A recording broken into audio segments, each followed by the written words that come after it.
अब दिन रात वही संसार के विषयी जनों का संग करोगे, कहां से श्रद्धा और विश्वास की संपत्ति मिलेगी? संसार का संग करने से तो श्रद्धा युक्त चित्त में भी संशय उत्पन्न हो जाता है। मैं आपको छोटा सा उदाहरण दूं भाई, आप लगे हो भजन में और 2-4 मुसीबत एक के बाद एक आ जाए जीवन में, तो तीसरा व्यक्ति आपको कह देगा लो और कर लो भगवान का भजन। कोई ना कोई आपके कान में बात डाल देगा, बोले जब से भजन करने लगे हो तब से ऐसा हो गया। और एक और बात मैं आपको लगे हाथ बता दूं, ये जो व्यवहार है ना, ये जो संसार में आपके हाथ से जा रहा है और आपके हाथ में आ रहा है, हानि लाभ जीवन मरण जस अपजस विधि हाथ। मूढ़ बुद्धि ही इसके लिए प्रयास करता है और मूढ़ बुद्धि ही मन में ये विचार करता है भाई किसी के आशीर्वाद से मिल जाएगा या चला जाएगा। रत्ती घटे न तिल बढ़े जो लिख दी करतार। आप कहो संत के आशीर्वाद से क्या होता है, पहले ये तो जान लो संत का आशीर्वाद होता किस लिए है। अब आप ये कहो कि संत के आशीर्वाद से क्या होता है, अरे संत का आशीर्वाद इसके लिए होता ही नहीं है। संत का आशीर्वाद होता ही आत्म कल्याण के लिए है, संत मिलता ही आत्म कल्याण के लिए है। आपके व्यवहार की सिद्धि के लिए थोड़ी संत है। संत मिला ही आपको वहां से हटाकर भगवान के चरणों में लगाने के लिए। अभी कुछ दिन पहले मेरे को शंभू जी ने वो पत्र दिया, बोले हाँ हमारी दुकान बंद हो गई, अब बड़ा सुख है, बड़ा आनंद है, अब भजन में सेवा में कोई झंझट नहीं है, अब जैसा जो काम अब हमने किया है उसमें हम स्वतंत्र हैं, जितनी देर हम चाहते हैं उतनी देर करते हैं। मैंने ये सब बात उसमें लिखी थी, पढ़कर मुझे बड़ी हंसी भी आई। मैं कहा लेकिन भाई चलो सीधा सच्चा व्यक्ति है, सीधी सच्ची बात हमको लिख कर दे दी। तो संत इसलिए नहीं होता है भाई, संत व्यवहार की सिद्धि के लिए नहीं है।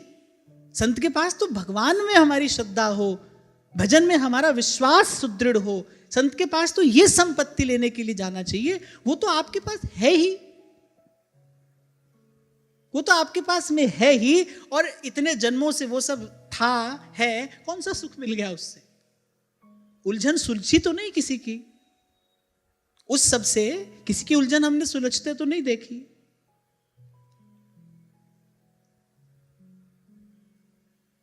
तो श्रद्धा और विश्वास युक्त चित्त से इसमें लगे। सेवक जी महाराज पहली मांग यही कह रहे, प्रथम हृदय श्रद्धा जो करे।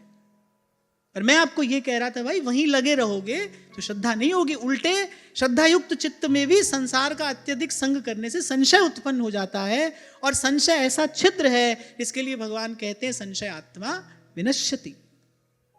संसार का बहुत संग करोगे, जो भोगवादी है, जो पदार्थवादी है, जिसके लिए पदार्थ बड़ा महत्वपूर्ण है, ऐसे लोग होते हैं जिनके लिए पदार्थ बड़ा महत्वपूर्ण होता है, संसार की वस्तु बड़ी महत्वपूर्ण है। अब उसका बहुत संग करोगे तो क्या होगा, आपका वो जो कोमल हृदय साधन में लगा है उसमें भी छिद्र हो जाएगा, क्योंकि वो तो कांटों की बाड़ी है ना। मैं नहीं कह रहा, कबीर कह रहे हैं, ये संसार कांटों की बाड़ी, वो कांटों की बाड़ी है, और ये चदरिया झीनी रे झीनी चदरिया, राम नाम रस भीनी चदरिया झीनी रे झीनी। ये झीनी चदरिया है, वो कांटों की बाड़ी है, वही बचाकर रखना पड़ेगा ना।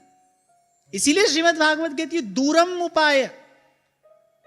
एक शब्द में युक्ति बताई है श्रीमद् भागवत जी ने। बोले तुम सोचो कि ये सुधर जाएगा ना, दूरम उपाय, तुम दूर रहो।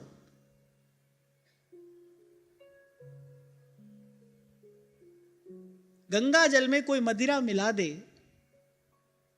तो गंगा जल मदिरा हो जाता है या मदिरा गंगा जल बन जाती है? बताओ। गंगा जल ही तो मदिरा हो जाता है, मदिरा गंगा जल नहीं बनती। इसलिए कहा दूरम उपाय। इसलिए बड़े बड़े महापुरुष, सामर्थ्यवान महापुरुष, जिनमें वस्तुतः सामर्थ्य है, वो भी अगर सुधार रहे हैं, सिखा रहे हैं, समझा रहे हैं तो किसको कह रहे? सुन मन मूढ़ सिखावन मेरो। मन को सिखा रहे हैं, मन को समझा रहे हैं। रे मन श्री हरिवंश भज, जो चाहत विश्राम, जिहि रस वस ब्रज सुंदरिन, छाड़ दिए सुख धाम। मन को उपदेश कर रहे हैं, क्योंकि अगर सब सत्य है ना तो फिर ये भी एक सत्य है, इसको भी आपको यूं का यूं स्वीकार करना पड़ेगा। कड़वा है पर सत्य है। ये तो ऐसा ही है भाई, कांटों की बाड़ी, और वो कह रहे उलझ उलझ मर जाना है। कहत कबीर सुनो भई साध, सतगुरु नाम ठिकाना है, सतगुरु नाम ठिकाना रहना नहीं है।